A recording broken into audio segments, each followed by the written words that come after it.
Good morning, JB Electric. Just going to show you what we just got through doing. This place is a storage unit. It's 2 wide. Used to have a wall years ago, went down the middle here.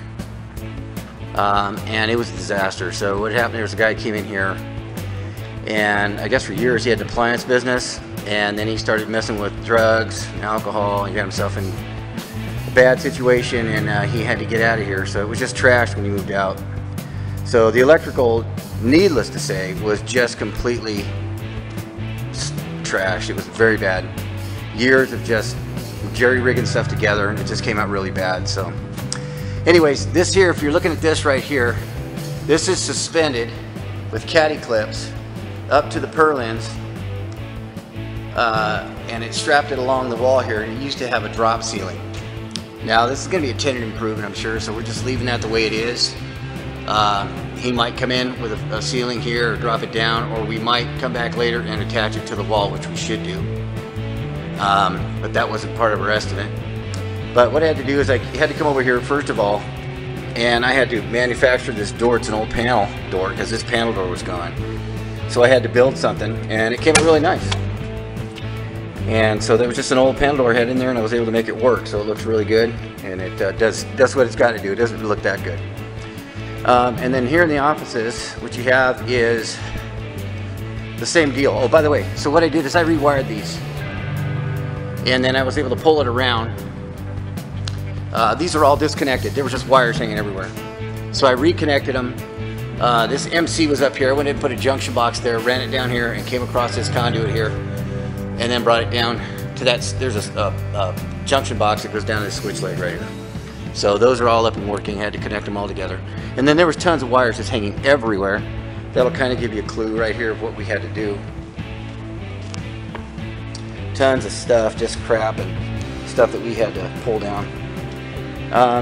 Anyways, and then I'll get into more details of this real quick, but there's a ton of outlets along the wall. They all work. Got them all working. Cover plate there missing. And then we got all these lights working, and basically the guy came in and loosened all the light bulbs. He was a tweaker, I guess, and he didn't want anybody seeing what he was doing. But we went and hooked up all the switching, and got all the outlets working, and this had a bunch of camera cables in here and stuff we had to rip out. Same thing in here. These are all good outlets now. They're all working. I had to change out that quad box right there. He had 2 GFIs there. No water within 100 feet. Pretty silly. And then there's holes in the wall right here, and there's one there, and there's one here, and he had outlets here. And so I was wigging them out and trying to check them, put a voltmeter on and stuff. There's nothing. Then I came around the other side over here, and he had pulled an extension cord through the wall to plug into here to power those up. So I just ripped all that out. Can't have that. I'm going to talk to them about these exit signs. There's power to them, but they're not working, and I know they should be. And that was this unit. And then so I did the same thing with this unit. You can see the power's off right here. The reason is because the person was here. He had both these units, but he didn't want to pay for power for both. So this panel over here,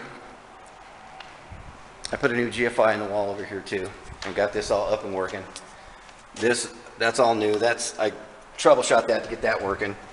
Bathrooms, these all work too as well. But over here, here's the other panel. So this is the other panel, and so there's 2 meters. So when I went down to the switchgear, I found out that he had gone in there and he used number 6 wire where you needed number 2, and he jumped it with stealing power from that unit on that side and that unit on that side. And he basically took and put the wires up onto the bus bars and zip tied them.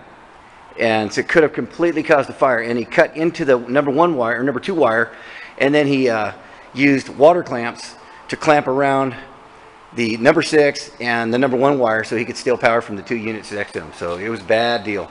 Got that all cleaned up. Got this panel door. I got everything cleaned up. Everything's working. All right. So like our videos. Thanks for watching, and have a blessed day.